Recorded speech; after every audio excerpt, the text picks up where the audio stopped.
પગમાં પહેરાવ્યું રે રાધાજીનું ઝાંઝરિયું રાધાજીનું ઝાંઝરિયું ઝાંઝરિયું પહેરીને રાધા જળ ભરવા ગયા હતા ઝાંઝરિયું પહેરીને રાધા જળ ભરવા ગયા હતા ઝાંઝરે ઝાંઝર જળ માર્યું રે રાધાજીનું ઝાંઝરિયું રાધાજીનું ઝાંઝરિયું ઉપલા ઉપલા રૂવે રે રાધાજી ઉપલા ઉપલા રૂવે રે રાધાજી સરખી સાજની પાસે રે સરખી સાજની પાસે રે રાધાજીનું ઝાંઝરિયું રાધાજીનું ઝાંઝરિયું હસતા હસતા પ્રભુજી પધાર્યા હસતા હસતા પ્રભુજી પધાર્યા કે રાધા રાણી રે કે રાધા રાણી રે રાધાજીનું ઝાંઝરિયું રાધાજીનું ઝાંઝરિયું या कुन्देन्दु तुषारहारधवला या शुभ्रवस्त्रावृता या वीणावरदण्डमण्डितकरा या श्वेतपद्मासना या ब्रह्माच्युतशङ्कर प्रभृतिभिः देवैः सदा वन्दिता सा मां पातु सरस्वती भगवती निःशेषजाड्यापहा शुक्लां ब्रह्मविचारसार परमां अव्यां जगद्व्यापिनीं वीणापुस्तकधारिणीमभयदां जाड्यान्धकारापहां हस्ते स्फाटिकमालिकां विदधतीं पद्मासने संस्थितां वन्दे तां परमेश्वरीं भगवतीं बुद्धिप्रदां शारदाम्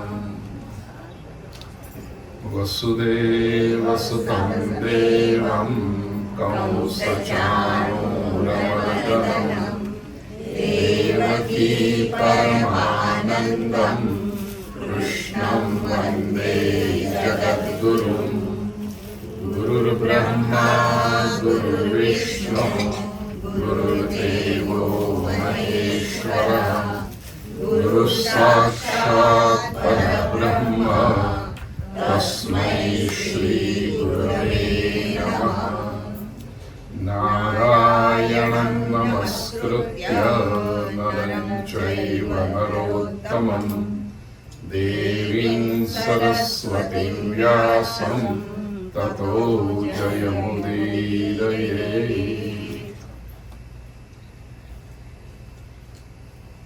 बोलिए श्री कृष्ण कन्हैया की जय श्री लक्ष्मी नारायण देव की जय। आत्मीय स्वजन, परम सौभाग्य की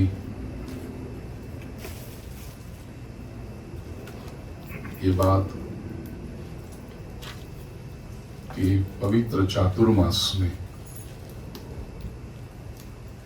हम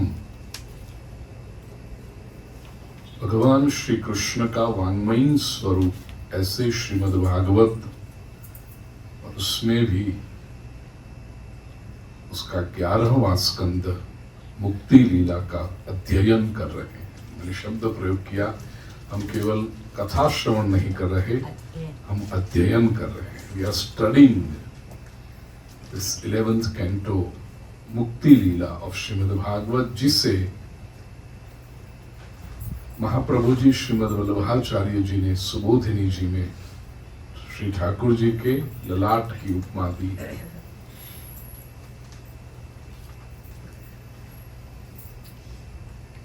आज 5वां दिन हमारा ये ज्ञान सत्र का पानी नहीं जेम समय।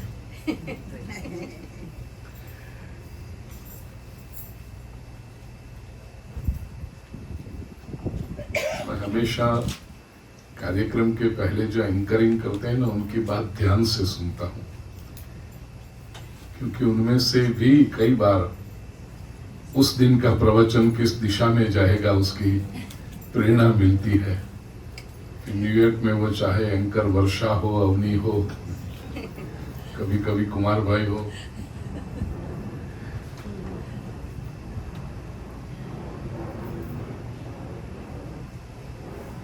मुक्ति लीला के प्रथम अध्याय में भगवान श्री कृष्ण के वैराग्य का दर्शन हमने किया, जिसमें प्रभु अपने अवतार कार्य का लीला संवरण जिसे कहते हैं, अब निकलते निकलते सब पूरा काम हुआ है कि नहीं वो सब देख के जाना, उसमें एक कार्य जो बाकी बचा है, तो ये वैराग्य का शिखर है कि अपने ही वंश का अंत करके जाना। वैराग्य की दृष्टि से देखो तो अपने वंश का अंत करके जाने की बात है, और भक्ति मार्ग की दृष्टि से देखो तो श्री ठाकुर जी की अभी अनुग्रह है कि जब मैं जा रहा हूं, गोलोक की गमन कर रहा हूं, वैकुंठ में गमन कर रहा हूं, तो मेरा जो वंश है वो भी मेरे साथ चले, उनको मैं यहां छोड़ के जाना नहीं चाहता। यह भी अनुग्रह है।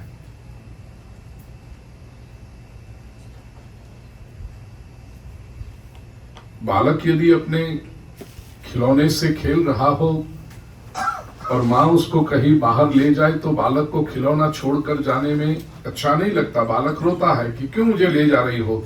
लेकिन उसमें माँ का अनुग्रह है कि पुत्र अभी तुम खिलौने में व्यस्त हो, आधा घंटा 1 घंटा होगा, तुम्हें भूख लगेगी, तुम्हें कुछ आवश्यकता पड़ेगी, यदि मैं न रहूंगी तो तुम्हारा ध्यान कौन रखेगा, इससे तो अच्छा है कि तुम मेरे साथ में चलो। तो खिलौने छुड़ा करके माँ जो बालक को ले जाती है, उसमें माँ का आक्रोश नहीं है, माँ का कोई वो नहीं, उसमें भी माँ का प्रेम है। श्री ठाकुर जी यदि अपने वंश के लोगों को अपने साथ ही निजधाम में ले जा रहे हैं तो वो ठाकुर जी का अनुग्रह है। दूसरे अध्याय से निमि राजा के सत्र में जो योगेश्वर पधारे उनकी चर्चा हुई। परीक्षा थोड़ी हो जाए। पहला प्रश्न क्या था निमि राजा का? भागवत धर्म क्या है? और वो उत्तर कवि योगेश्वर ने दिया। और भागवत धर्म का हेतु क्या है? कि संसार का भय मिटे। उसके बाद दूसरा प्रश्न पूछा कि ऐसे भागवत धर्म का जो आचरण कर रहा हो, ऐसे भागवत को, भक्त को, वैष्णव को हम पहचाने कैसे, उनके लक्षण क्या हैं? ये दूसरा प्रश्न था। और वह उत्तर हरि योगेश्वर जी ने दिया। येषवो भागवतोत्तमः, भागवतोत्तमः। उत्तम भागवत कौन है? वैष्णवाग्र्य, अग्र वैष्णव श्रेष्ठ कौन है वह बताया।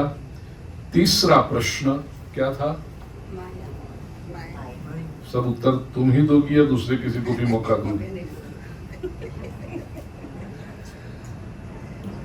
तीसरा प्रश्न विदेह राजा निमि ने जो पूछा वो माया क्या है, माया का परिचय। मायाम वेदितुम इच्छामो। और वह उत्तर अंतरिक्ष योगेश्वर जी ने कहा, जिसकी हमने कल चर्चा की। चौथा प्रश्न निमि राजा ने पूछा कि ये माया को पार कैसे करे, माया का संतरण कैसे हो। यथैताम ऐश्वरीं मायाम दुस्तराम कृतात्मभिः तरन्त्यंजस्तुलधियो महर्ष इदमुच्यताम। ये माया का तरण, संतरण कैसे करें? प्रबुद्ध योगेश्वर जी ने प्रबुद्ध योगेश्वर जी ने माया को कैसे पार करना यह बताया। पांचवा प्रश्न, और उसमें फिर माया के उसमें सबसे महत्वपूर्ण जो अंग है वो गुरु निष्ठा बताया कि जीवन में गुरु होना चाहिए, और गुरु कैसा हो, गुरु से क्या प्राप्त होगा।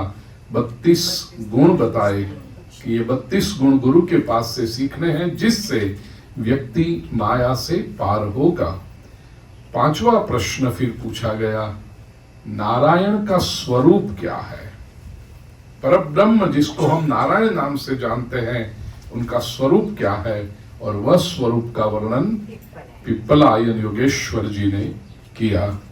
अब छठा प्रश्न दिविराजा पूछे हैं, कर्मयोगम वदत नः पुरुषो येन संस्कृतः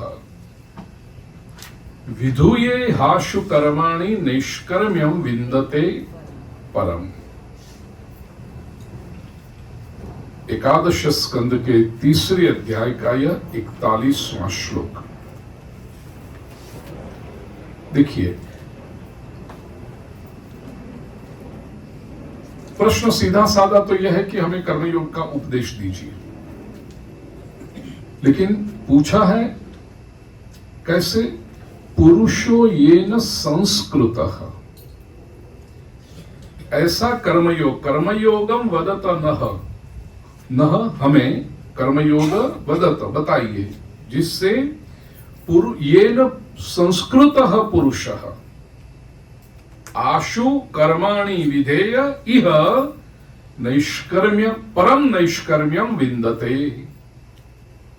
ऐसा हमें बताइए जिससे संस्कृत पुरुष, संस्कृत अर्थात शुद्ध हुआ, संस्कारी, संस्कार संपन्न होकर के व्यक्ति यह यहीं पर इसी लोक में, इसी शरीर में, इसी जन्म में, यह का अर्थ है यहां, इस लोक में, पृथ्वी लोक में, और विशेष यहां स्पष्टता जैसे कल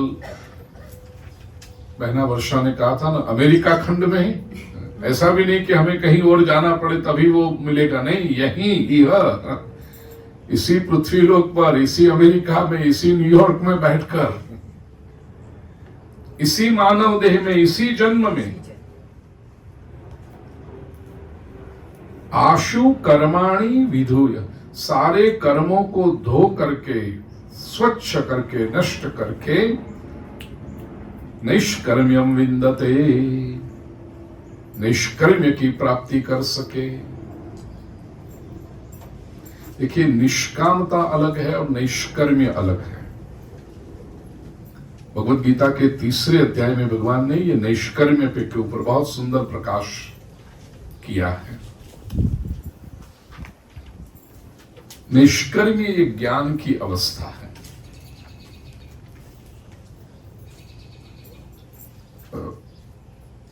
अब क्या है देखिए,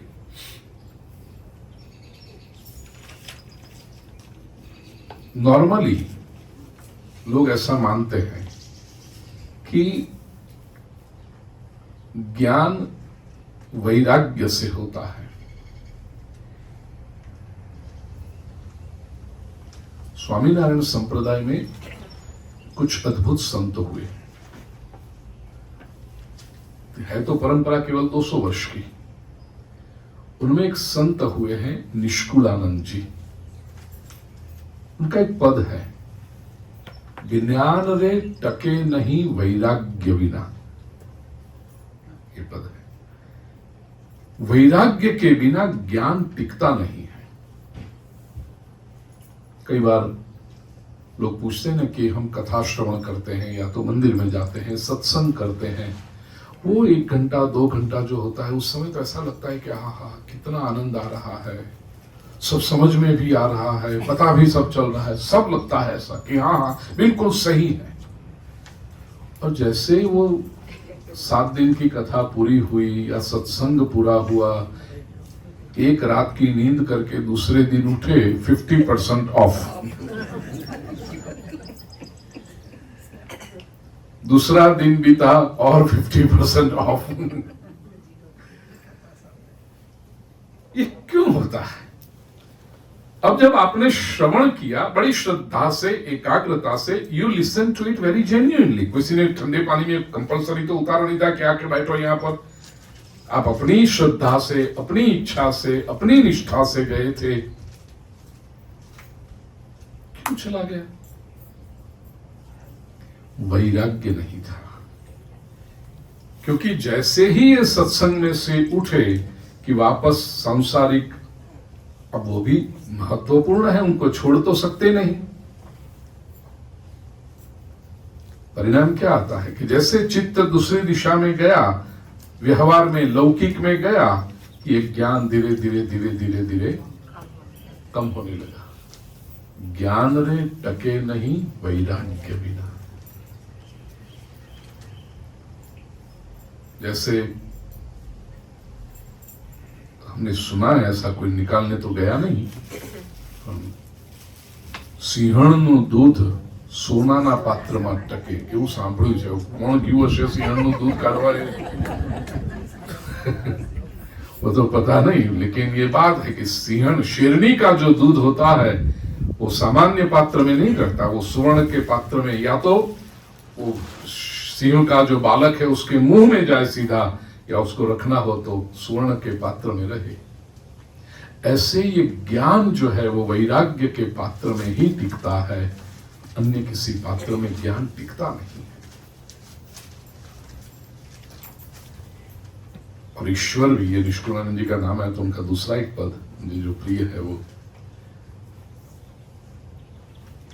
परमात्मा कहाँ मिलते हैं, परमात्मा कहाँ रहते हैं? प्रभु भी स्थिर क्यों नहीं होता? हम नाम जप करते हैं, पूजा करते हैं, सेवा करते हैं, सत्कर्म करते हैं, तो थोड़ी क्षणों के लिए ऐसा लगता है कि प्रभु मिले, प्रभु मिले, फिर वो स्थिर नहीं होती मूर्ति। क्यों? तो कहा, निश्चय ना महल मा टके मारो वालमो, वसे मारो वालमो। निश्चय ना, दयारा,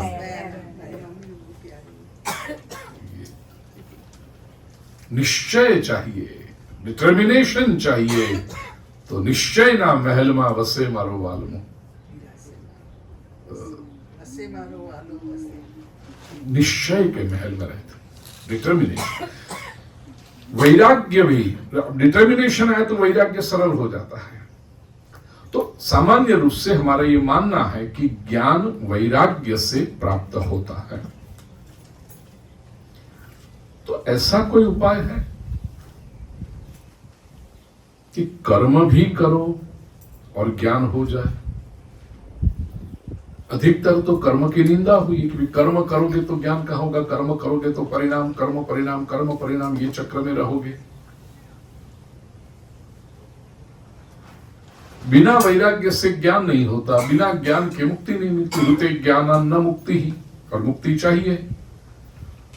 तो ऐसा कोई उपाय हो, कर्म करते करते मुक्ति मिले, वो हमें बताओ। ये प्रश्न यहां पर चौथा प्रश्न जो है निमि राजा का, वो ये है। और एक दूसरी बात पूछी है 42वें श्लोक में, 11वें स्कंद के 3रे अध्याय के 42वें श्लोक में पूछा, एवं प्रश्न ऋषिन पूर्वम अपृच्छम पितुरंतिके नाब्रुवन ब्रह्मण पुत्रास्तत्र कारणमुच्यता।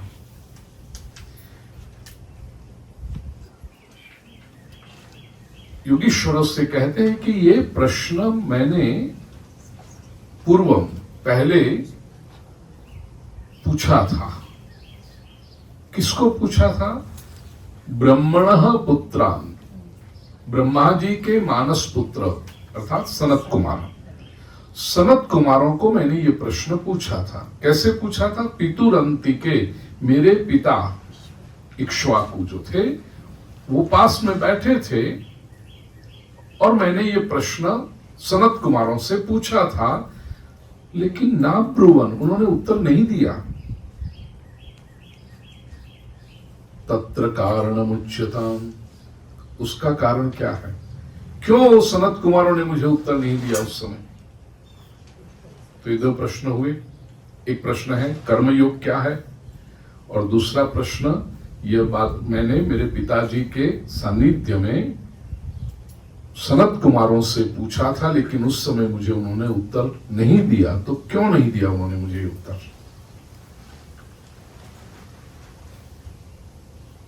आविर्होत्र योगेश्वर उत्तर देते हैं।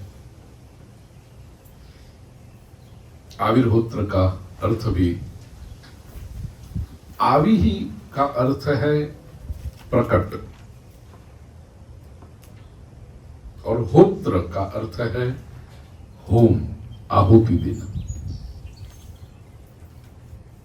प्रकट में आहुति देना अर्थात आवी ही प्रकटे साक्षात अपरोक्षे होत्रम हवनम यस्य स आविर्होत्रः। साक्षात अपरोक्ष परमात्मा जो है, और वो परमात्मा कैसा है? आत्मा से अभिन्न है, आत्मा ही परमात्मा है। ऐसा जो साक्षात परमात्मा है, उसमें जिसने ये प्रपंच की आहुति दे दी, अर्थात परमात्मा का जो साक्षात्कार जिनको हुआ, उसके परिणाम स्वरूप ये प्रपंच, ये संसार जिनका भस्मीभूत हो गया, वो आविर्होत्र है। परम तत्व की जब अनुभूति होती है तो फिर संसार शेष हो, नाम शेष हो जाता है, रहता ही नहीं है। ये आविर्होत्र है। आविर्होत्र योगेश्वर दूसरे प्रश्न का उत्तर पहले देते हैं। दूसरा प्रश्न निमि राजा ने जो पूछा कि मेरे पिता के पास में मैं बैठा था और सनत कुमारों से मैंने ये प्रश्न पूछा, तो उन्होंने उत्तर नहीं दिया। क्यों नहीं दिया? इसका पहले उत्तर दिया। क्यों? क्योंकि कर्मयोग के बारे में जो पूछा है ना प्रिय स्वजनों, वो साधन अर्थात साधना क्या है, वो उसके बारे में प्रश्न है। और दूसरा प्रश्न महापुरुषों के बारे में है, गुरुजनों के बारे में। यहां पर राजा के मन में महापुरुष के विषय में संशय है। क्यों उन्होंने मुझे उत्तर नहीं दिया? आविर्होत्र योगेश्वर मानते हैं कि जब तक महापुरुष के बारे में संशय हो, तब तक साधना का उत्तर यदि दिया भी जाए तो नीचे नहीं उतरेगा। तो पहले महापुरुष के बारे में जो संशय है वो निरस्त हो जाना चाहिए। महापुरुष के विषय में श्रद्धा होगी तो जो साधना बताई जाएगी वो काम आएगी, उस पर व्यक्ति चलेगा, श्रद्धा जागृत होगी। इसलिए बहुत संक्षेप में, केवल 2 श्लोक में या 3 श्लोक में, 11वें स्कंद के 3रे अध्याय का 43वां श्लोक, जिनके पास पुस्तक है वो देखिए। कर्मा कर्म विकर्मेति वेदवादो न लौकिकः, वेदस्य चेश्वरात्मत्वात् तत्र मुह्यन्ति सूरयः। सनत कुमारों ने तुम्हारे प्रश्न का उत्तर इसलिए नहीं दिया राजा, क्योंकि ये प्रश्न बड़ा कठिन है। और जैसा तुमने कहा कि मैं पिताजी के पास बैठा था, पितुरंतिके 42वें श्लोक में जो कहा, पिता के पास, अंतिके नजदीक, समीप, इससे संकेत यह हुआ कि तुम बालक थे, तुम छोटे थे, पिता के पास में बैठे थे, तुम छोटे थे। और दूसरी बात, सनत कुमार तुम्हारे पास आए थे और तब तुमने पूछा। जिसमें असली जिज्ञासा होती है वो गुरु के पास जाता है। महापुरुष आ गए पास में तो चलो पूछ लेते हैं, इसका अर्थ है ये जिज्ञासा नहीं है तुम्हारी। बनी हुई घटना में कई बार कहता हूं, ट्रैवल करते हैं ना तो फ्लाइट में कोई पास में आके बैठते हैं और वो भूपेंद्र भाई, हम तो आपके प्रवचन टीवी पे सुनते हैं, यूट्यूब पे सुनते हैं, ऐसे सुनते हैं, सुना है, बहुत अच्छा बोलते हैं आप। Oh thank you.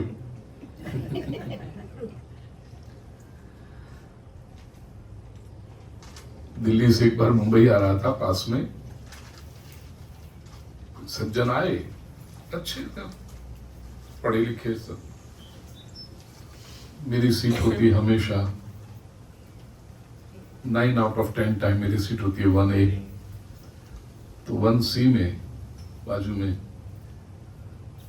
Suit boot पहने हुए अच्छे, बहुत अच्छा। मैंने कहा अच्छा हुआ आप मिल गए, चलो मुंबई तक के फ्लाइट में टाइम पास हो जाएगा। मैं तुम्हारा टाइम पास हूं? हाँ, लोग बोलते हैं ऐसा।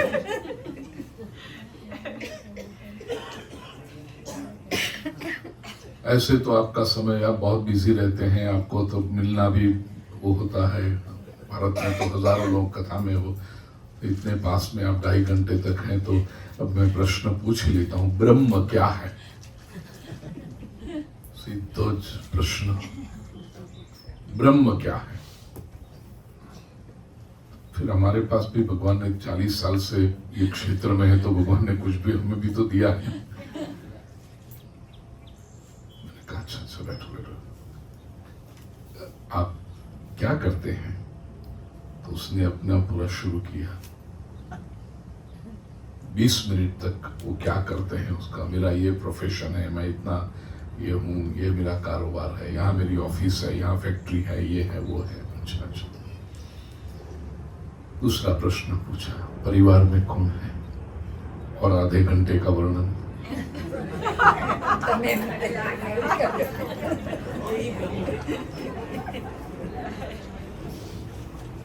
दो बेटे हैं, 2 बेटियां हैं, बेटे ये पढ़े हैं, इसके परिवार में ऐसा है, मेरे बड़े बेटे की वाइफ तो ये परिवार की लड़की है, ऐसे बड़े बड़े परिवारों से हमारा ये। अच्छा अच्छा। तीसरा एक प्रश्न पूछा, उतने में पायलट ने अनाउंस किया कि tighten your seat belts, now we are landing in Mumbai.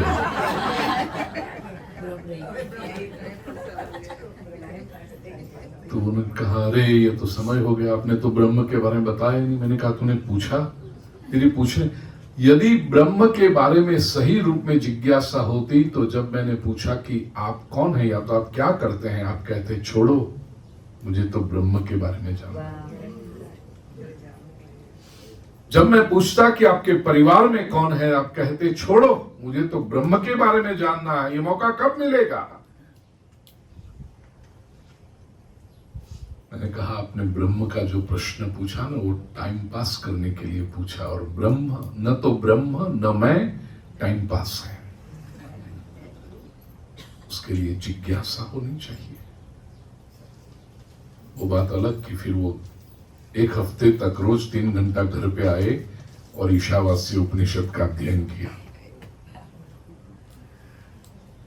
वो बात इतनी उनको स्पर्श कर गई कि बिल्कुल सही कहा आपने, आप अपना समय मुझे दीजिए, मैं आपके घर आऊंगा और बैठ के अभ्यास करूंगा।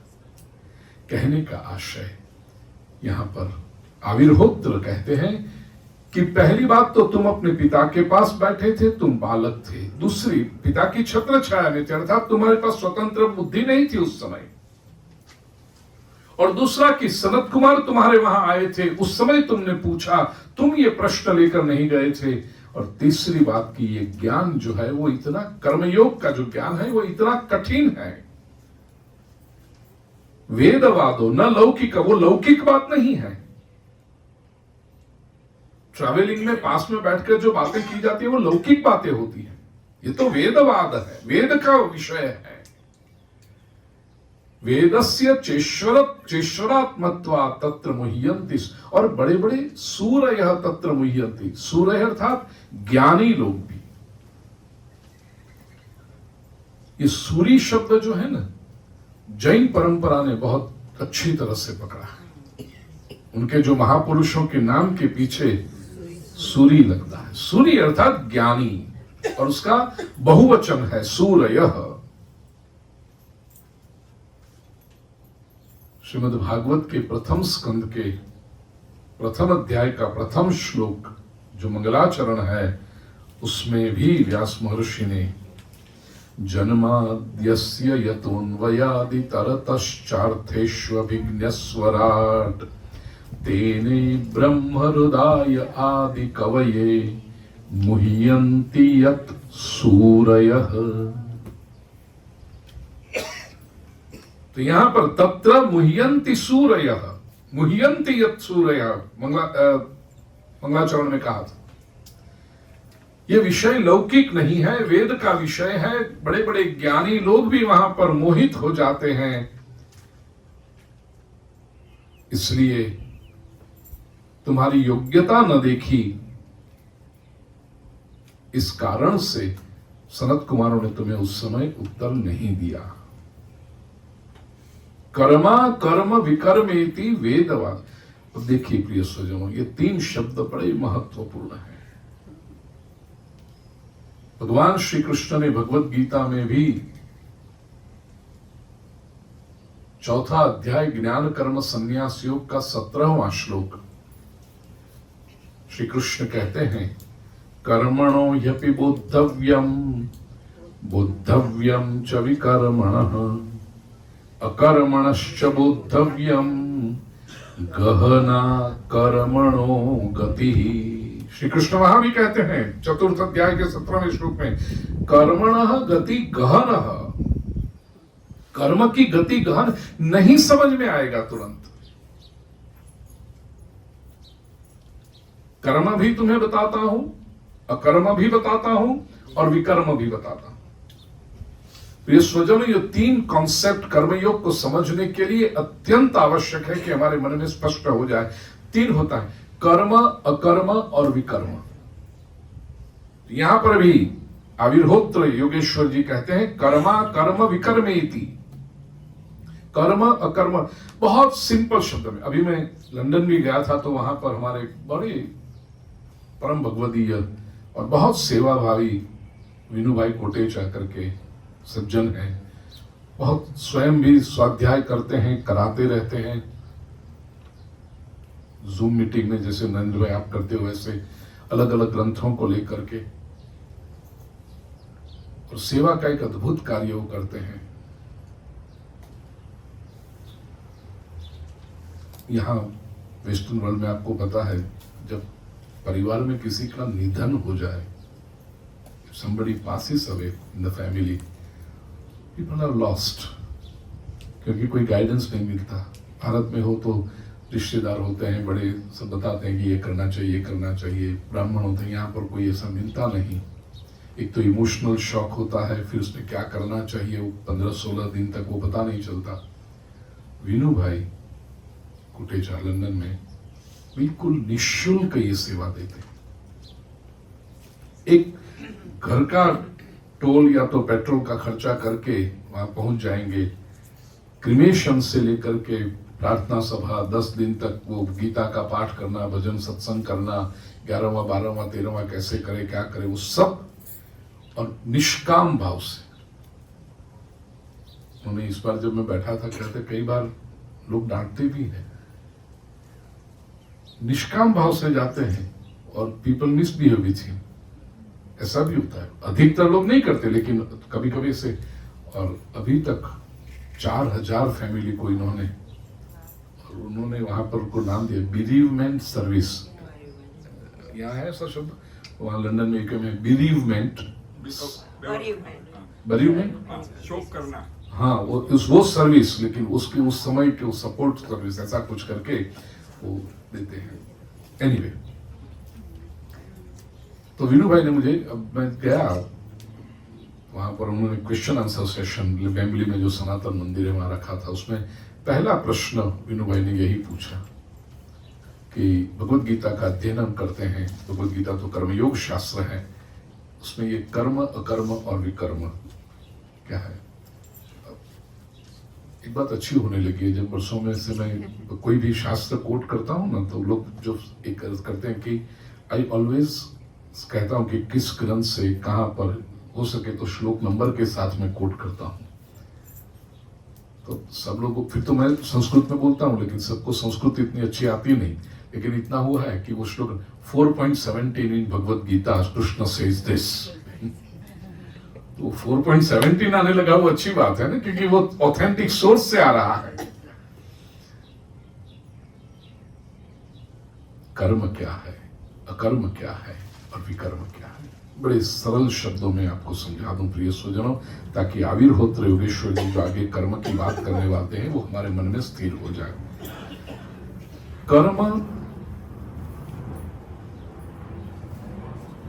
हमारा कर्तव्य है, हमारी ड्यूटी है, हमारा धर्म है। वर्ण से, आश्रम से या परिस्थितिवश जिसको नियत कर्म कहते हैं, वो कर्म, वो जो हमारा धर्म है, ड्यूटी, वो कर्म होता है। What we are not just supposed to but ought to do, what we must do। जैसे मैं ब्राह्मण हूं, जिस दिन मैंने यज्ञोपवीत धारण की, जनेऊ दी गई मुझे, तो कहा गया शास्त्र के अनुसार कि तुम्हें संध्या करनी है। तो संध्या करना, सूर्य नारायण को अर्घ्य देना, गायत्री मंत्र का जप करना, ये मेरा कर्तव्य है। मैं यदि न करूं तो भूल है, तो कुछ चूक रहा। मैं संध्या करूं तो मैंने कुछ महान काम नहीं कर दिया, वो मेरा काम है, वो मेरा कर्तव्य है ब्राह्मण के रूप में और यज्ञोपवीत धारी के रूप में, जनेऊ धारण किया। तो this is my duty. Surya Narayan को अर्घ्य देना ये मेरा कर्तव्य है, गायत्री मंत्र का जप करना ये मेरा कर्तव्य है। वो मैं किसी को ऑब्लाइज नहीं कर रहा, ये धर्म है, कर्म है। ठीक है। अकर्म, सादे शब्दों में कहो अधर्म, जो नहीं करना चाहिए। न खाने जैसी चीजें न खाना, न पीने जैसी चीजें न पीना, व्यसन न करना, जुआ न खेलना, और सारी जो डोंट वाली लिस्ट है अपनी, चोरी न करना, झूठ न बोलना। हाँ कल आया था पूछा ना, हाँ, वो जो नहीं करना, नहीं करना, नहीं करना, वो सब अकर्म है। वो प्रत्येक के लिए अलग अलग, मेजोरिटी एक लिस्ट होता है, बाकी थोड़ा पर्सनल भी होता है कि ये कुछ लोग कर सकते हैं, कुछ लोग नहीं कर सकते, वो अकर्म। ठीक, नहीं कर। अब ये दो बातें तो सिंपल है। वैष्णव की दीक्षा ली, कंठी धारण की, तो गुरु के पास से जो मंत्र प्राप्त हुआ है श्री कृष्ण शरणम, उसका जप करना ये कर्तव्य है, ये कर्म है। सादी भाषा में कहूं, आप जॉब कर रहे हो, बिजनेस कर रहे हो, पैसे कमा रहे हो, तो टैक्स भरना ये कर्तव्य है। You are not obliging anyone, it's a state law. नहीं करोगे तो यू आर डूइंग रॉन्ग, और आईआरएस ने कॉट के कैच कर लिया तो फिर आपकी आप जानो।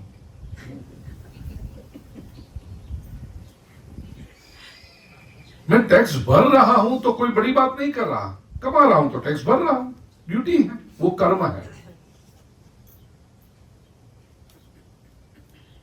कर्म क्लियर हो गया, अकर्म भी क्लियर हो गया। बात विकर्म पे आप अटकती है। विकर्म क्या है? जो करना चाहिए वो न करना, उसको विकर्म कहते हैं। संध्या करनी चाहिए, वो नहीं की, तो वो विकर्म है, विपरीत कर्म।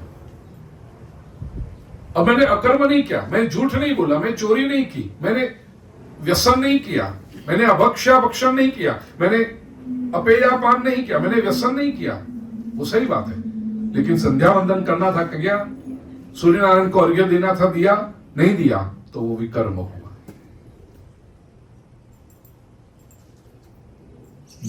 Not to do what I am suppose to do, ये भी कर्म है।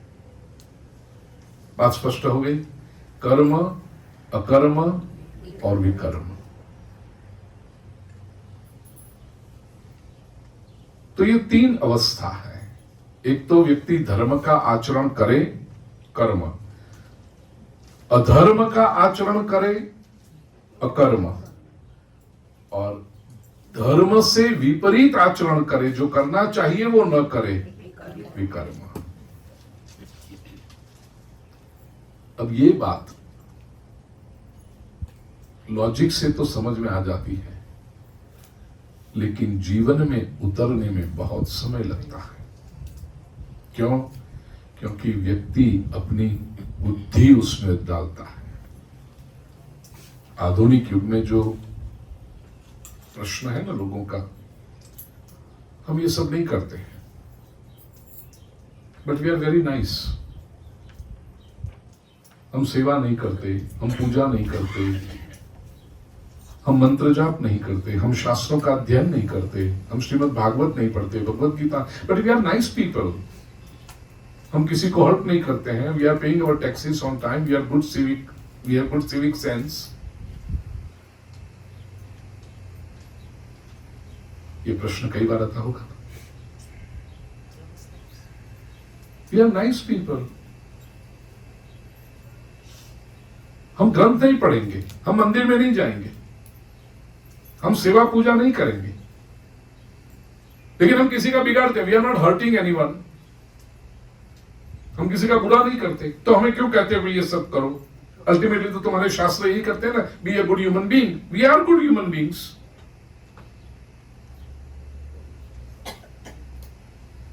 ये प्रश्न आता है हमारे सामने। प्रिय स्वजनों, इनसे समझाओ कि आप अकर्म नहीं कर रहे हो, we respect you for that, लेकिन जब कर्म नहीं करते हो तो आप विकर्म का दोष आप पर आता है। जो करना चाहिए वो आप नहीं कर रहे हो,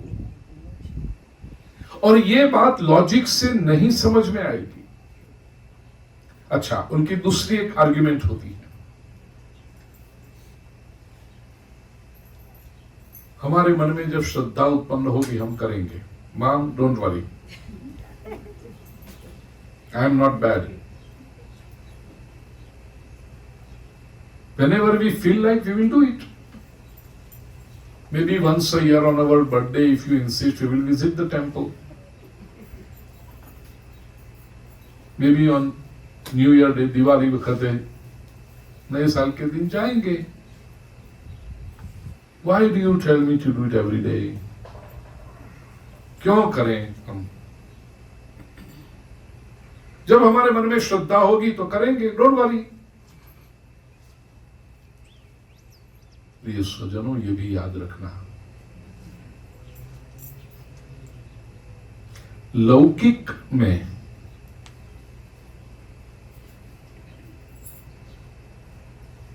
हृदय में भाव या श्रद्धा उत्पन्न हो तब काम किया जाता है।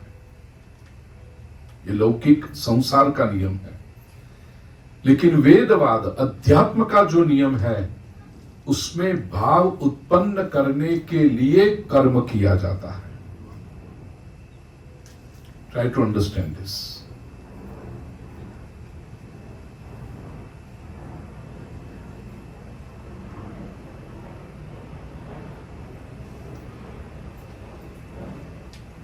चलो, किसी का नाम नहीं लेना मुझे। आप में से कोई व्यक्ति पुष्प की माला पहनाने के लिए कब आएंगे? जब उनके मन में भाव होगा कि भाई इनसे इतना प्रवचन सुनते हैं, अच्छा, बहुत अच्छी अच्छी बातें सुनने मिलती है, तो भाव उत्पन्न हुआ, इमोशन, संवेदना उत्पन्न हुई, तो इच्छा होगी चलो आज उनके लिए फूल की माला बना के ले जाए। सुबह उठे, बगीचे में से फूल लेकर आए, माला बनाई। पहले दिन माला पहनाने की इच्छा नहीं हुई थी, पहले दिन तो वर्षा बहन ने और परेश भाई ने बुलाया है, उनके घर पे सत्संग है तो जाते हैं। पहले दिन क्यों आए? परेश भाई को अच्छा लगे इसलिए आए, क्योंकि उनके घर पे प्रसंग है, उनके घर में नहीं जाएंगे, उन्होंने बुलाए नहीं जाएंगे, तो फिर हमारे घर में कोई प्रसंग होगा तो फिर परेश भाई वर्षा बहन भी नहीं आएंगे। लेकिन 3 दिन का प्रवचन सुनने के बाद आपके मन में श्रद्धा हुई, तो आज सुबह आप उठे, फूल की माला बनाई कि चलो कुछ ले जाते हैं इनके लिए, और लाए। ये लौकिक है, ये संसार का नियम है। पहले भाव उत्पन्न होता है, फिर कर्म होता है। अध्यात्म में पहले कर्म करो तो भाव उत्पन्न होगा। भगवान को पुष्प की माला अर्पण करो, 1 बार, 2 बार, 3 बार, 4 बार, तो 5वीं बार आपके मन में भाव आएगा कि अब मुझे फिर से प्रभु को फूल की माला अर्पण करने जाओ। ये अंतर है। संसार के सारे व्यवहार चलते हैं, भाव है तो कार्य होगा, भाव है तो कर्म होगा। अध्यात्म में कर्म इसलिए करना है ताकि भाव उत्पन्न हो।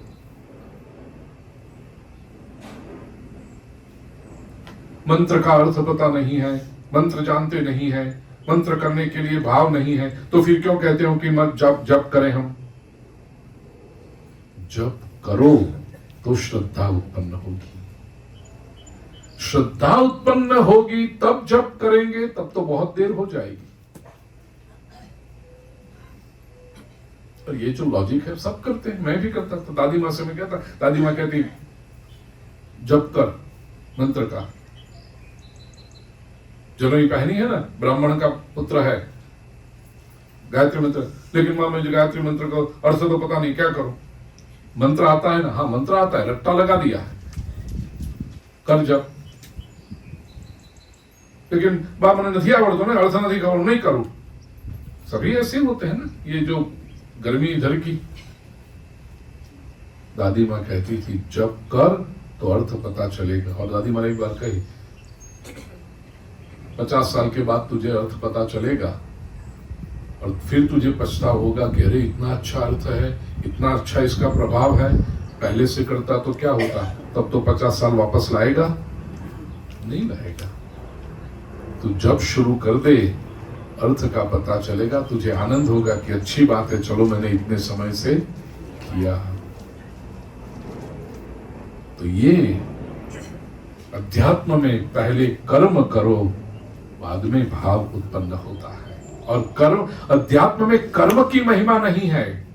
अध्यात्म में कर्म इसलिए किया जाता है ताकि भाव उत्पन्न हो। अध्यात्म में कर्म इसलिए किया जाता है ताकि श्रद्धा उत्पन्न हो।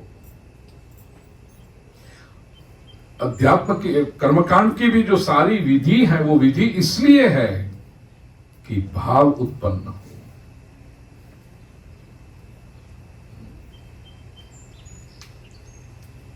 मूर्ति की पूजा करो, अभिषेक करो, अलग अलग द्रव्यों से प्रभु को स्नान कराओ, पंचामृत से स्नान, केसर से स्नान, इत्र से स्नान, ये सारी प्रक्रिया इसकी। चंदन लगाओ, सुंदर वस्त्र परिधान कराओ अपने प्रभु को, नैवेद्य धरो, आरती करो, पुष्प की सुंदर माला, ये सारी क्रिया इसलिए है कि श्रद्धा निर्माण हो, उससे एकता निर्माण हो। और लोग कहते हैं श्रद्धा निर्माण होगी तब करेंगे। ये करोगे नहीं तो श्रद्धा निर्माण होगी ही नहीं। तो दूसरी बात, लौकिक कर्म में जो अनुभव होता है वो ही किया जाता है।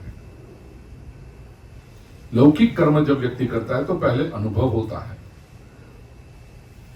दूसरा ही नहीं, वो कर्म करेगा तो परिणाम क्या आएगा वो भी उसको पता है, तभी लौकिक में कर्म करते हैं। आप जॉब करने जाते हैं या बिजनेस करने जाते हैं, कर्म तो है आपका।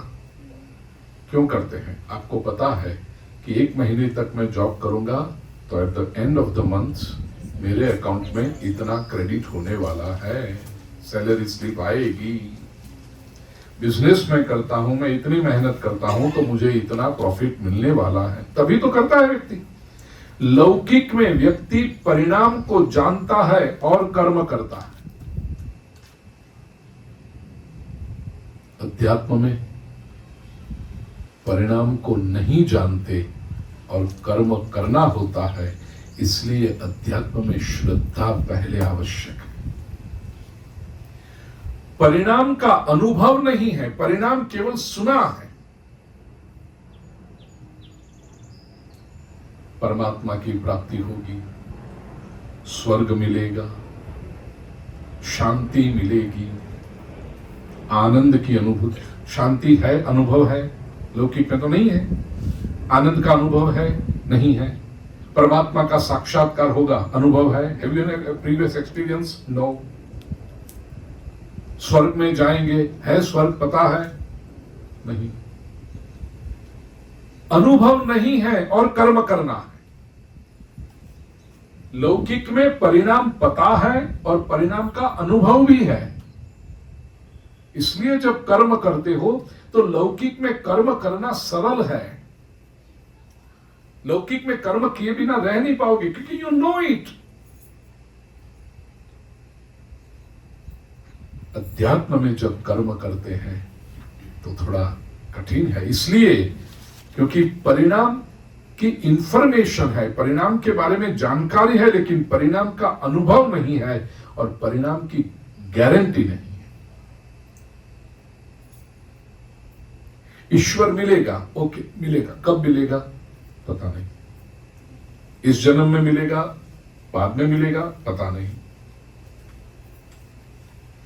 ईश्वर मिलेगा तो क्या होगा पता नहीं, वो अनुभव नहीं है और कर्म करना है। इसलिए श्रद्धा चाहिए। वो हर किसी के बस की बात नहीं है। व्यवहार में तो सीधे दिखाई पड़ता है ना। जैसे मैंने कहा कि 1 महीने के बाद सैलरी जमा होने वाली है, तो महीना भर काम करो। आवश्यकता भी है। अध्यात्म गारंटी नहीं, तो गारंटी नहीं है फिर भी काम करना, उसके लिए श्रद्धा चाहिए कि नहीं। इसलिए अध्यात्म का पथ श्रद्धा का पथ है। लोग कहते हैं कि श्रद्धा होगी तब करेंगे, ये कभी अध्यात्म के पथ पर नहीं चल सकते। श्रद्धा लेकर चलना पड़ता है। श्रद्धा इज अ प्री रिक्विजिट। करोगे तो श्रद्धा आएगी, श्रद्धा आएगी तब करेंगे, वो नहीं चलता है। इस मार्ग पर चलने लगो, जो अनुभव होते जाएंगे उससे तुम्हारी श्रद्धा बलवती होगी। लेकिन श्रद्धा आ जाए बाद में करेंगे तो कभी शुरू कर ही नहीं पाओगे। अध्यात्म का नियम है। सनत कुमार कहते हैं निमि राजा से कि ये सब बातें थी इसलिए तुम्हारे बचपने में तुम्हारी योग्यता नहीं थी, इसलिए सनत कुमारों ने तुम्हें उपदेश उस समय नहीं किया। निमि राजा पूछते हैं अब तो योग्यता है ना? आविर्होत्र योगेश्वर कहते हैं हाँ अब है, और इसलिए अब हम तुम्हें कर्मयोग क्या है वो बता रहे हैं। वेदस्य चेश्वरात्मत्वात्, वेद ईश्वर रूप है। वेदस्य च ईश्वर आत्मरूपत्वात्, आत्मत्वात्। तो जैसे ईश्वर को समझना कठिन है, उतना ही कठिन वेद को भी समझना है। इसलिए बड़े बड़े पंडित भी तत्र मुह्यन्ति सूरयः। अच्छा क्या है वेदों का तात्पर्य क्या है? तो 44वें श्लोक में बताया परोक्षवादो वेदोयम बालानाम अनुशासनम कर्म मोक्षाय कर्माणि विधत्ते यगदम यथा। वेद में भी कर्म का वर्णन तो है। वेद भी कहते हैं यज्ञ करो, कर्म करो, परंतु वेद जो कर्म बताते हैं ना, वो कर्म मोक्षाय कर्माणि विधत्ते, कर्म से छुड़ाने के लिए वेद कर्म को कहने को, कर्म करने को कहते हैं। इसे थोड़ा समझिए। कर्म मोक्षाय कर्माणि विदते, कर्म से छुड़ाने के लिए वेद आपको कर्म में लगाते हैं, कर्म करने को कहते हैं। कैसे? बालानाम अनुशासनम, जैसे बालक को समझाने के लिए किया जाता है। वेद जानते हैं कि मनुष्य का स्वभाव है अगदम यथा, 44वें श्लोक में जो अंदर है ना, अगदम यथा। अगदम सामान्य रूप से मनुष्य कर्म में रुचि नहीं रखता है, कर्म करना नहीं चाहता।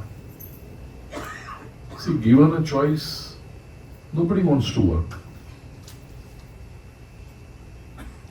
बैठे रहेंगे,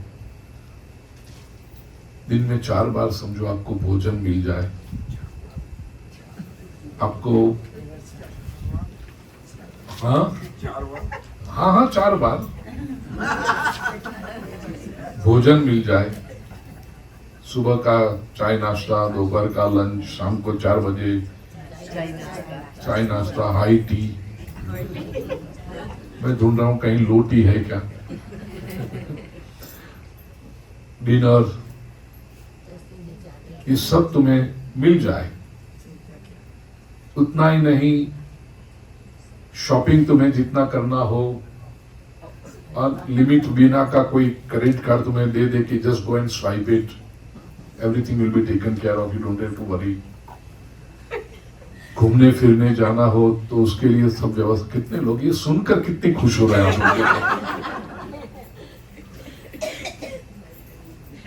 बोलो। फिर कोई कहेगा कि चलो काम करने जाएं, बिजनेस करें या जॉब करें या कुछ नहीं, ये तो मजबूरी है, वरना कोई काम करना चाहता ही नहीं। ये तो बैठे रहेंगे नरम नरम सोफा के ऊपर, टीवी देखते रहेंगे, सोशल मीडिया फोन हाथ में लઈને આમ પોળું કરીને હાંકડું કરશું ને,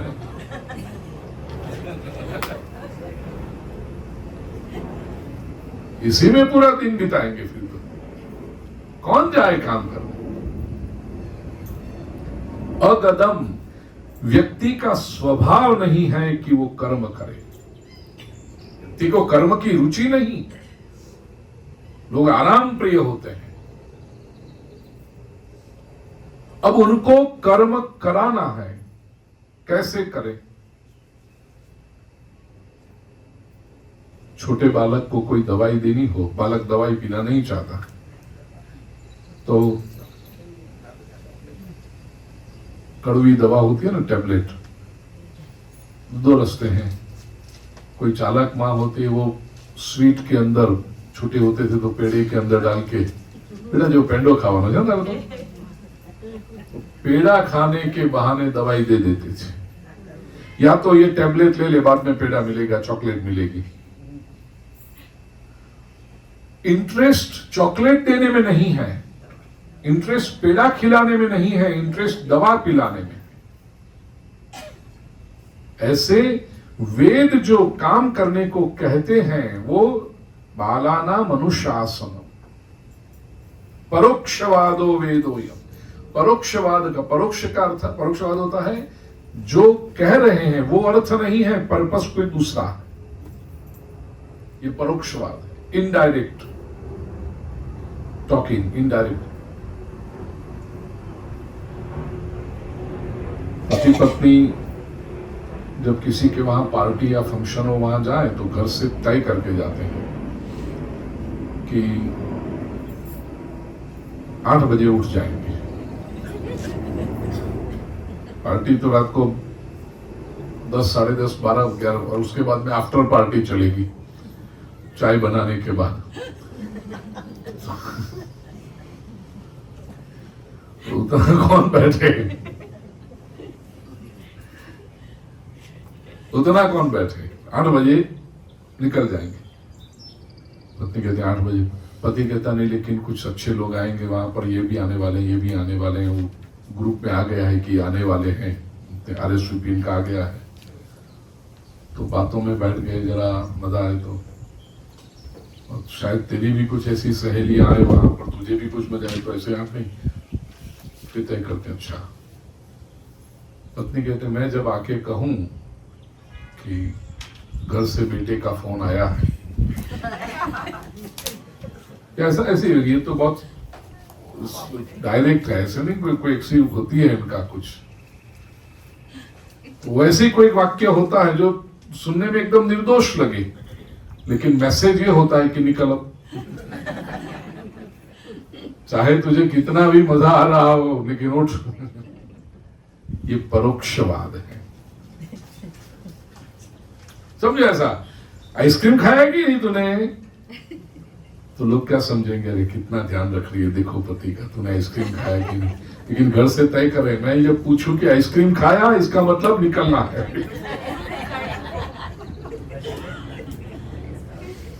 ये परोक्षवाद है, वो बोलने और सुनने वाले को ही पता चले, बाकी के लोगों को पता न चले, तो कहा कुछ जाता है और अर्थ उसका कुछ अलग होता है।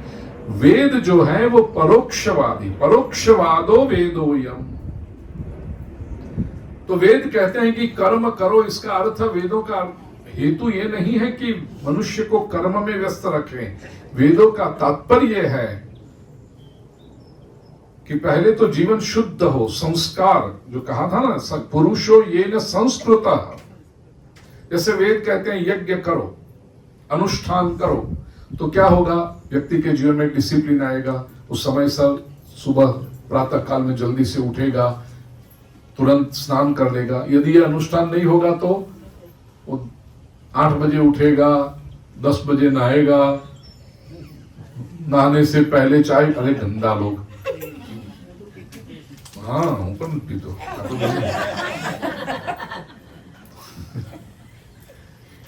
जब ये डिसिप्लिन नहीं होगा तो व्यक्ति कुछ भी करेगा। तो उसको बता दिया अनुष्ठान कर, क्या हुआ, प्रातःकाल जल्दी उठने का एक अनुशासन आ गया, बाला नाम अनुशासन। अनुशासन क्या करता है, डिसिप्लिन, नियम आ गए, जीवन संस्कारित होने लगा।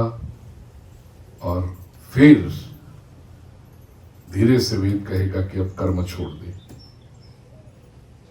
अब कर्मों के पार चला जा।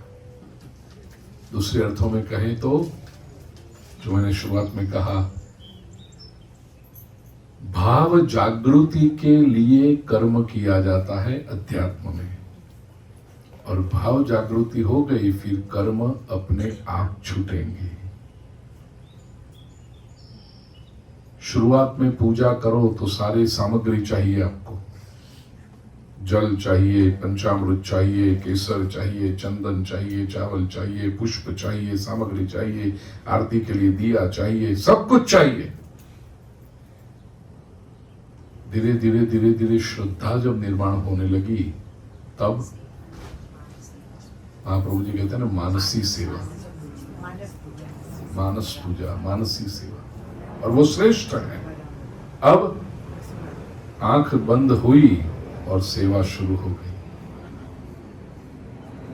न जल की आवश्यकता, न पंचामृत की आवश्यकता, न केसर की आवश्यकता, न चंदन की आवश्यकता, न सामग्री की आवश्यकता, न आरती की आवश्यकता। आंख बंद है, ईश्वर के साथ एक रूप हुए हैं, सारे लाड़ हो रहे हैं वहां पर। ये कब हुआ, ये भाव जब निर्माण हुआ, श्रद्धा जब निर्माण हुई तब। लेकिन ये जब तक नहीं हुआ था तब तक तो कहना पड़ा ना, ये अनुशासन से, ये डिसिप्लिन से करो। तो जो कर्म करने के लिए कहा था वो बेसिकली कर्म छुड़ाने के लिए था। ये जो यात्रा है,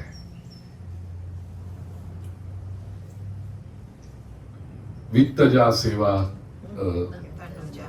तनुजा सेवा, वो क्यों मानसी सेवा तक पहुंचे, इसलिए ये वेद। तो पहले बुरे कर्म छुड़ा के अच्छे काम करवाना, ये वेदों का अनुशासन। और फिर वो कर्म भी छुड़ा करके कर्मों से मुक्त करना। तो वेदों का हेतु कर्म के फल में नहीं है, निष्काम कर्म में है।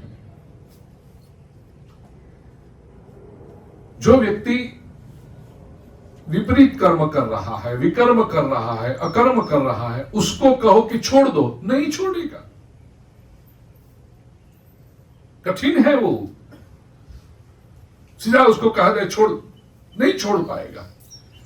तो उसको पहले कहते हैं कि तू ये अच्छे कर्म कर, इस मार्ग पर आ, और ऐसा करते हुए व्यक्ति सन्मार्ग पर आता है। अब कई बार लोग कहते हैं, 45वां श्लोक, नाचरेत यस्तु वेदोक्तम स्वयमज्ञो जितेन्द्रियः विकर्मणा यधर्मेण मृत्युर्मृत्युमुपैति सः। लोग प्रश्न पूछते हैं, वेदों में जो कहा है वो हम क्यों करें? वेद तो हजारों वर्ष पहले के हैं। Isn't it old fashioned or out of fashion to do it? क्यों करें? एक सीधा साधा प्रश्न उनसे पूछना चाहिए। ठीक है, वेदों में जो कहा है वो नहीं करना है ना, उससे बेहतर आपके पास कुछ है? Do you have anything better to do? And are you sure कि वेदों में, शास्त्रों में जो कहा है वो न करते हुए are you going to attain something much better than that? वो है तुम्हारे पास? ऐसा क्या है जिसकी वजह से तुम इतनी परंपरा, ये time tested wisdom, time tested way of life को तुम छोड़ रहे हो? दूसरा मॉडल कौन सा है आपके पास? एक बात तो है, कुछ किए बिना तो रह नहीं पाओगे, करना तो पड़ेगा। You are going to live your life. यदि ये लाइफस्टाइल, ये वे ऑफ लाइफ, ये संस्कार, ये परंपरा, ये पद्धति नहीं चाहिए, do you have a better model? यदि तुम्हारे पास है, हमें कन्विंस करो, हम भी छोड़ देंगे, चलो। वो तो है ना, क्योंकि वो जो बता रहे हैं उनमें कितनी बुराइयां हैं, कितने ये सारे प्रॉब्लम्स थे, वो करेक्ट करते करते करते ये वे ऑफ लाइफ आई है। क्योंकि मनुष्य मात्र की समस्याएं तो होती हैं, तो वो समस्याओं को कैसे सुधारा जाए, यही हमारे ऋषियों ने, आचार्यों ने, संतों ने, विद्वानों ने, महापुरुषों ने फॉर सेंचुरीज, फॉर मिलेनिया उसको इंप्रोवाइज करते गए और ये वे ऑफ लाइफ दी है। अब कहते हो हम ये नहीं करना चाहते, तो जो समस्या है उससे बचोगे आप? उनका उत्तर नहीं है। तो क्या होगा? ये इसलिए ये जो दलील करते हैं कि हम वेद का आचरण नहीं करेंगे, हम शास्त्रों का आचरण नहीं करते, वो क्या है? आविर्होत्र योगेश्वर कहते हैं स्वयं अज्ञो अजितेंद्र। वो व्यक्ति अज्ञ है, अज्ञानी है, उसको पता ही नहीं। छोड़ने के लिए भी जानो तो सही कि तुम क्या छोड़ रहे हो।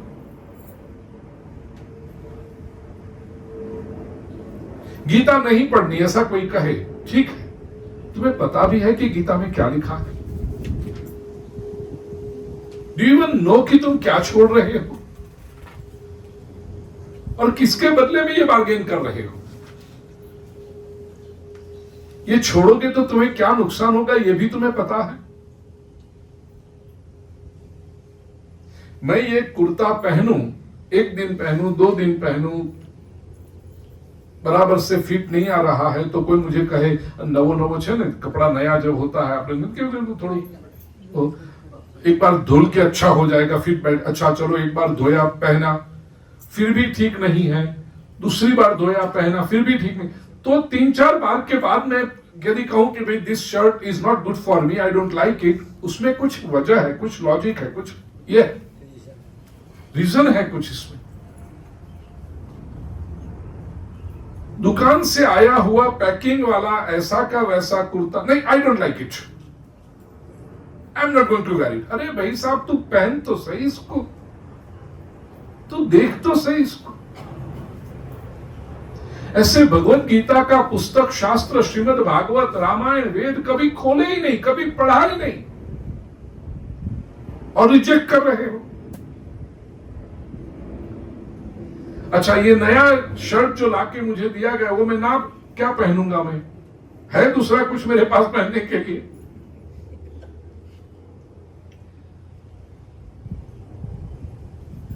अब ये नई पीढ़ी को समझाए कौन? इसके लिए शास्त्र चाहिए, इसके लिए सत्संग चाहिए।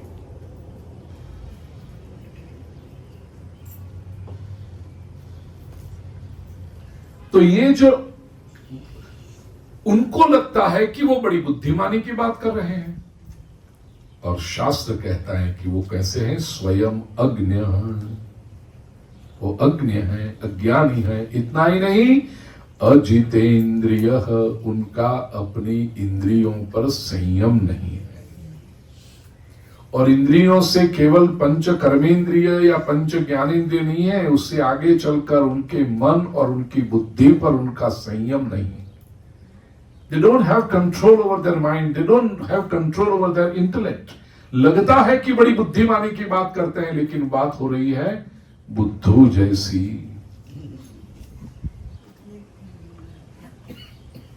अज्ञ है और अजितेंद्रिय है, तो परिणाम क्या आएगा? विकर्मणा यधर्मेण। दो बातें हुई, एक तो अधर्म हुआ, और भगवत गीता की परिभाषा में कहे तो विकर्म हुआ, जो करना चाहिए था वो नहीं किया। Again there argument, we are not bad people, acceptable, we accept it, you are not bad, but तो अकर्म नहीं कर रहे हो, लेकिन विकर्म हो रहा है। विकर्मणा अधर्मेण, अधर्म है, उसे मृत्योर मृत्युमुपैति सह। क्या होगा? वो मृत्यु से मृत्यु ही प्राप्त करते रहेगा। इसके मृत्यु के बाद फिर मृत्यु प्राप्त करता है। इसका एक अर्थ है जन्म मृत्यु के, जीवन मरण के 84 लाख के फेरे में भटकता रहता। ये सीधा सरल अर्थ है जो अनुवाद में आपको ट्रांसलेशन में मिल जाएगा, लेकिन केवल ट्रांसलेशन पढ़ के करना होता तो भूपेंद्र भाई पंड्या की क्या जरूरत थी? तो आप अपने अपने घर पे बैठ के भी पढ़ सकते थे। ये चातुर्मास के पवित्र दिनों में ये 7 दिन का सत्र करने की क्या आवश्यकता थी? तो मृत्युर्मुपैति सह का अर्थ है कि वो ऐसे रास्ते पर जाता है जहां से उसका विकास नहीं होता।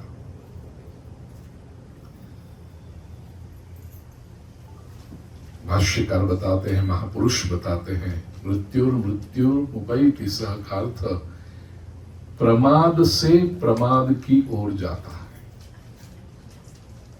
प्रमाद क्या है? जो करना चाहिए वो न करना, इसको प्रमाद कहते हैं।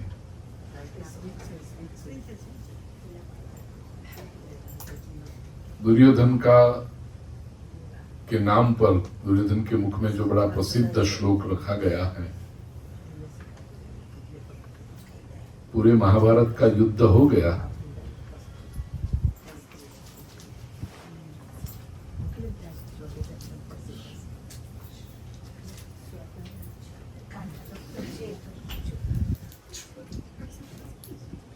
पूरे महाभारत का युद्ध हो गया,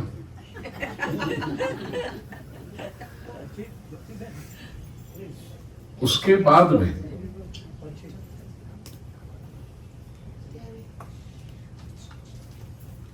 दुर्योधन हारा हुआ, उसके 99 भाई मर चुके हैं, स्वयं दुर्योधन महर्षि व्यास बहुत सुंदर वर्णन करते हैं महाभारत में।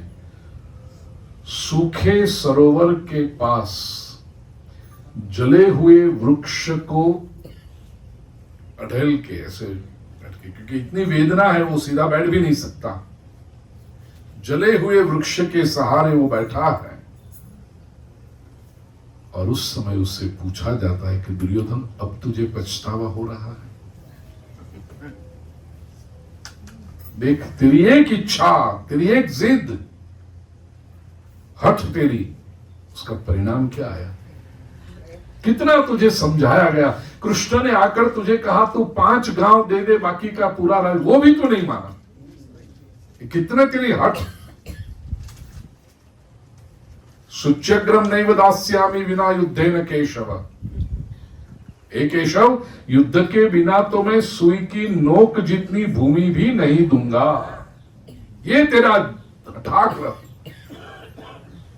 देख तू कहां ले आया परिणाम इसको।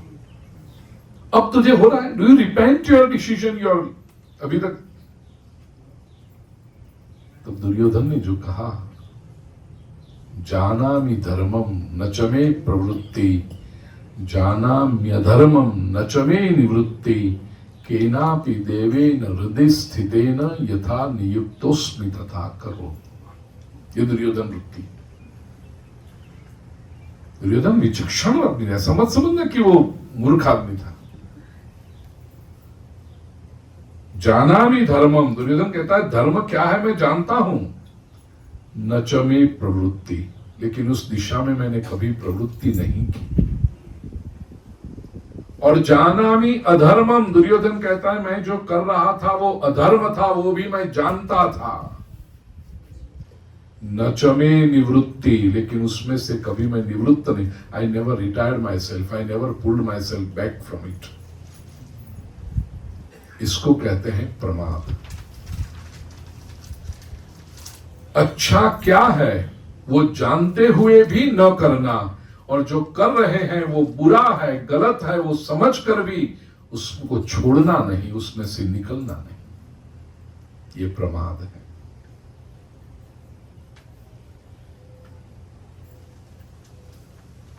ये लोग जो करते हैं, ये मृत्योर मृत्युमुपैति सह, वो प्रमाद से प्रमाद, अर्थात एक भूल के ऊपर दूसरी भूल, दूसरी भूल को सवार ढकने के लिए तीसरी भूल, ये भूल पे भूल पे भूल पे भूल किए जाते हैं। यह है मृत्यु और मृत्युमुपैति सह। ऐसा नहीं कि एक जन्म की मृत्यु हुई फिर दूसरे जन्म में 100 साल जिएंगे, फिर मृत्यु हुई, वो तो बहुत लंबी। इसी जन्म में एक भूल, दूसरी भूल, तीसरी भूल। और हम देख रहे हैं ना ऐसे लोगों को समाज में सामने होते हैं। कहीं कोई, ये कोई रेयर कमोडिटी तो है नहीं कि कहां ढूंढेंगे मिलेंगे ऐसे लोग, सामने दिखाई पड़ते हैं सब। एक भूल पे दूसरी, दूसरी बचाने की। कल जो श्लोक मैंने कहा था ना कालिदास का, मांस भक्षण करता है क्यों? शराब पीने के लिए। शराब पीता है क्यों? वेश्या के साथ बैठा है इसलिए। वेश्या के लिए पैसे कहां से आएंगे? चोरी करके और जुआ खेल। वो एक भूल पे दूसरी। ये मृत्यु और मृत्यु और मुपैति सह।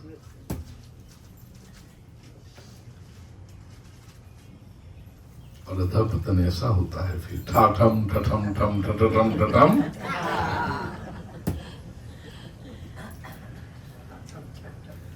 वेदोक्तमेव कुर्वाणो निस्संगोर्पितम् ईश्वरे, निष्कर्म्यां लभते सिद्धिं रोचनार्था फलश्रुतिः। 46वां श्लोक। वेदोक्तमेव कुरु, ये जो वेदोक्त कर्म है वो ही करना चाहिए, क्योंकि ये मार्ग ऐसा है जहां जाकर कभी वापस लौटना नहीं पड़ता। और ये मार्ग, क्योंकि जैसा मैंने कुछ समय पहले हाजी के प्रवचन में बताया, संसार में क्या है? You know the result, you have experienced the result and you are doing it. अध्यात्म में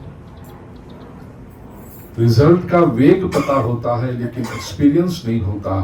और तो जिसका एक्सपीरियंस नहीं होता वो यदि प्राप्त करना है तो फिर वेद जो कहते हैं वो ही मार्ग पर चलना चाहिए, वहां श्रद्धा होनी चाहिए।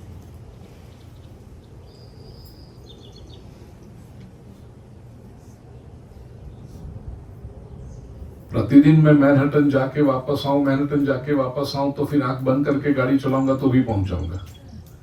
लेकिन मैं कभी मैनहट्टन गया नहीं और जाने की इच्छा है, तो फिर मैं आप में से किसी से पूछूं कि भाई मैनहट्टन कैसे जाया जाता है, आपको तो अनुभव है, अब आप मुझे बताओ तो मैं आपसे जानूं, फिर वही रास्ते पर मुझे जाना चाहिए ना, having total faith in what you have said because you have experienced it.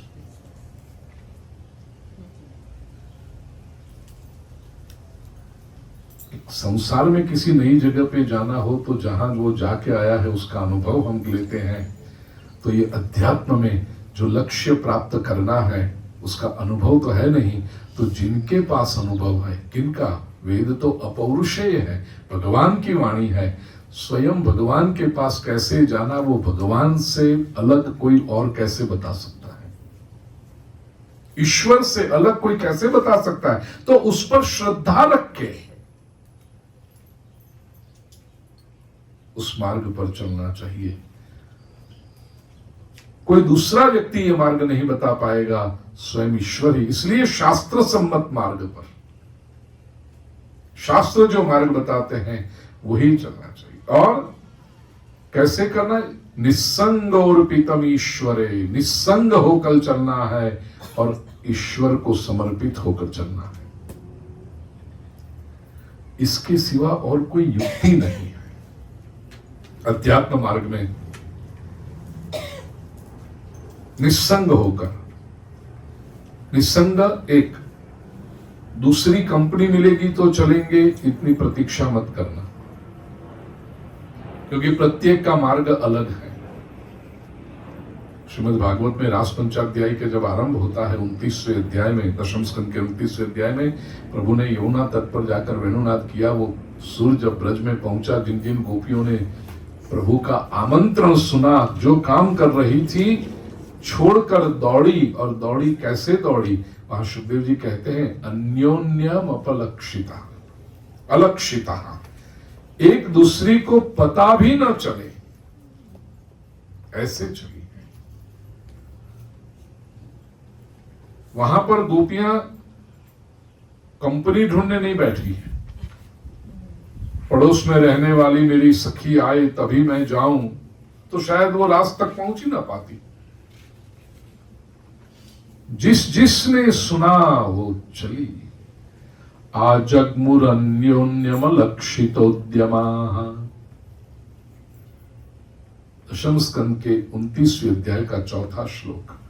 निशम्य गीतम तदनंगवर्धनम व्रजस्त्रियः कृष्ण गृहीत मानसा आजग्मुरन्योन्यम लक्षितोद्यमाः सयत्र कांतो जवलोल कुंडलः। कहां पहुंची? अन्योन्यम अलक्षितः उद्यमा, पता भी ना चले कहां गई। सयत्र कांतो, जहां प्रियतम श्री कृष्ण है, और कैसे जा रही है, जवलोल कुंडलः, कुंडल इतनी गति से हिल रहे हैं। ये गति कुंडल से पता चलती।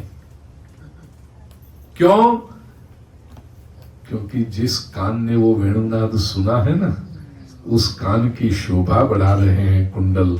तो वो कुंडल को जितना उत्साह है कि जितनी जल्दी हम, ये ध्वनि जहां से आ रही है वहां श्री कृष्ण के पास पहुंच।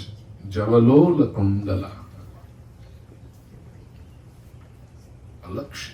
तो असंग, ये पहली बात। और दूसरा, अर्पितम ईश्वरे, भक्ति मार्ग का शिखर, भक्ति मार्ग का एसेंस, भक्ति मार्ग का दी मस्ट, समर्पित भाव।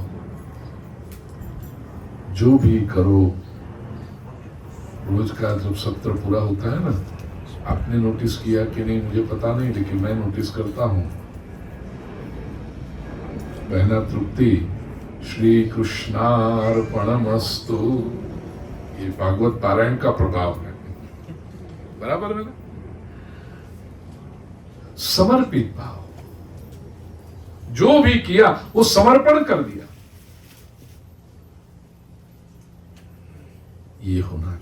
तब नैष्कर्म्याम लभते सिद्धिम रोचनार्था फलश्रुति, इसमें ही, ये नैष्कर्म्य में ही सिद्धि प्राप्त होती है, संन्यास से ही सिद्धि प्राप्त। नैष्कर्म्य संन्यास, अन्यथा बाकी जो है ना, ये फलश्रुति का वर्णन जो होता है वो रोचनार्थ है। ये करोगे तो ये मिलेगा, ये करोगे तो ये प्राप्त होगा, ये करोगे तो ऐसा, ये सब फलश्रुति। वो क्या है? वो तो रोचनार्थ था, काम करवाने के लिए कहा गया है। अल्टीमेट एम तो है परमात्मा की प्राप्ति, अल्टीमेट एम तो है सबका छूटना, अल्टीमेट एम तो है श्री कृष्णार्पणमस्तु। फलश्रुति रोचनार्थ, मनोरंजन के लिए है, कर्मों में रुचि उत्पन्न हो इसलिए है कि हु केयर्स। वो स्थिति जब आ जाती है ना, फिर वो सांसारिक उपलब्धि की बातें, ये मिलेगा वो मिलेगा, साधक को उसमें रुचि भी नहीं होती। फिर शुरुआत में ऐसा कहा जाता है कि छोटा बालक होता है, दादी माँ प्रभु की पूजा कर रही है, सेवा कर रही है, तो 5 वर्ष के बालक को तो इतना ही है, आकर्षण क्या होता है? आरती होगी तो घंटी बजाने मिलेगी, लाडूड़ी मिलेगी, प्रसाद मिलेगा, तो बालक को वही आकर्षण होता है।